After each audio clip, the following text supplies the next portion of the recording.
नमस्कार मित्रांनो, आज आपण अष्टविनायकांपैकी एक पहिला मानाचा गणपती म्हणजे श्री मयुरेश्वर मोरगाव या गणपतीची माहिती आज आपण येथे घेणार आहोत। त्यांची रंजक कथा, रहस्य आणि माहिती आज मी तुम्हाला या व्हिडिओद्वारे सांगणार आहोत। त्यापूर्वी मित्रांनो, आपण चॅनलवर नवीन असाल तर चॅनलला सबस्क्राईब करा, नोटिफिकेशन बेलला प्रेस करा, ज्यामुळे रोज अपलोड केलेले असे धार्मिक व्हिडिओ आपल्याला बघता येईल।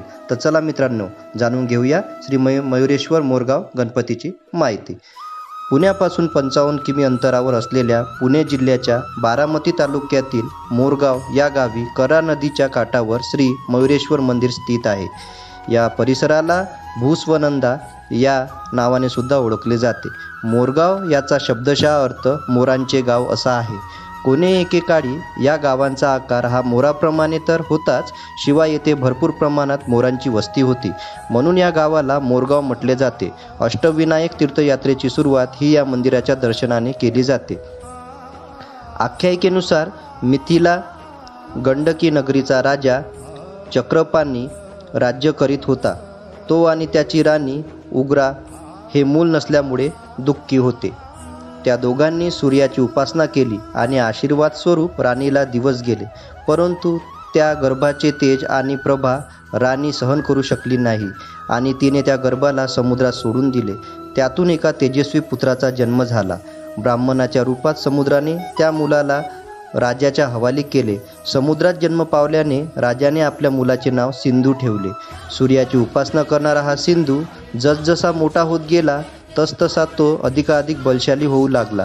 सिंधूवर प्रसन्न होऊन सूर्याने त्याला वरदान म्हणून अमृत देऊ केले आणि आशीर्वाद दिला की जोपर्यंत हे अमृत त्याच्या नाभीमध्ये आहे तोपर्यंत त्याचा मृत्यू होणार नाही। अमरत्वाचा वर प्राप्त झाल्यावर सिंधूने इंद्र आदी देवांवर आक्रमण केले।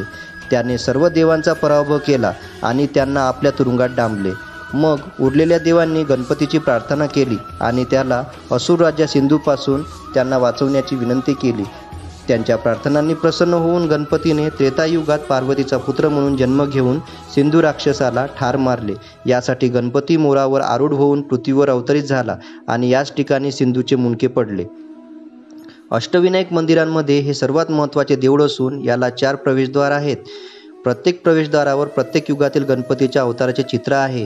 हे मंदिर उत्तराभिमुख असून त्यास 50 फूट उंचीची तटबंदी आहे। मंदिराच्या आवारात 2 दीपमाळा आहेत। मंदिरात प्रवेश करताच 6 फुटी उंच दगडी उंदीर आणि भल्या मोठ्या बसलेल्या नंदीचे दर्शन होते। नंदीचे तोंड गणपतीकडे असून गणपतीसमोर नंदी असणारे हे एकमेव देऊळ आहे।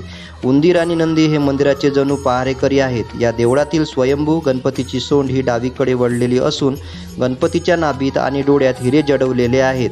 या मूर्तीवर नागाचे संरक्षण छत्र आहे। मंदिरात रिद्धी म्हणजेच बुद्धी आणि सिद्धी म्हणजे क्षमता यांच्यासुद्धा मूर्त्या आहेत। सकाळी 5 वाजता प्रक्षाल पूजा म्हणजेच गणपतीचे स्नान, सकाळी 7 वाजता षोडोपचार पूजा, दुपारी 12 वाजता दुसरी षोडोपचार पूजा, रात्री 8 वाजता पंचोपचार पूजा आणि रात्री 10 वाजता शेजारती केली जाते। मुख्य गणेश मूर्तीची पूजा दररोज सकाळी 7, दुपारी 12 आणि रात्री 8 वाजता केली जाते। माघ शुक्ल चतुर्थी म्हणजेच गणेश जयंती आणि भाद्रपद शुक्ल चतुर्थी म्हणजेच गणेश चतुर्थी या 2 दिवशी भक्त मोठ्या प्रमाणावर मयुरेश्वराचे दर्शन घेण्यास गर्दी करतात। या दोन्ही दिवशी चिंचवड येथे संत मोरया गोसावी यांनी स्थापिलेल्या मंगलमूर्ती मंदिरातून भक्तगण पालखी घेऊन येतात। गणेश चतुर्थी ते अनंत चतुर्थी या 10 दिवसात मयुरेश्वरांच्या मंदिरात जत्रा भरते। विजयादशमी आणि सोमवती अमावस्या या दिवशी सुद्धा साजरे केले जातात। पुणे आणि सर्व अष्टविनायक मंदिर या दरम्यान राज्य परिवहन मंडळाच्या विशेष बस जातात। खाजगी टूर कंपन्या सुद्धा या टूर्स आयोजित करतात। भक्तांना राहण्यासाठी सर्व मंदिराच्या ठिकाणी धर्मशाळा, हॉटेल्स, महाराष्ट्र पर्यटन विकास महामंडळ यांचे रिसॉर्ट उपलब्ध आहे। जवळची इतर दर्शनीय स्थळे: पांडवांनी बांधलेले पांडेश्वर मंदिर, अंतर अंदाजे 12 किलोमीटर। जेजुरीचे श्री मल्हारी मार्तंड खंडोबाचे देऊळ, अंतर अंदाजे 17 किलोमीटर। जेजुरीपासून 2 किमी अंतरावर लवथळेश्वर हे शिवमंदिर, अंतर अंदाजे 19 किलोमीटर। सासवड येथील संत सोपान महाराजांची समाधी, अंतर अंदाजे 34 किलोमीटर। नारायणपूर येथील एकमुखी दत्ताचे मंदिर, शिवमंदिर, बालाजी मंदिर आणि पुरंदर किल्ला अंदाजे अंतर 42 किलोमीटर। तर मित्रांनो, तुम्हाला मयुरेश्वर मंदिराची माहिती कशी वाटली ते आम्हाला कमेंटमध्ये नक्की सांगा. व्हिडिओ आवडल्यास व्हिडिओला लाईक करा आणि चॅनलला सबस्क्राईब करा आणि तसेच नोटिफिकेशन बेललासुद्धा प्रेस करा, ज्यामुळे रोज अपलोड केलेले असे धार्मिक व्हिडिओ आपल्याला बघता येईल. धन्यवाद मित्रांनो.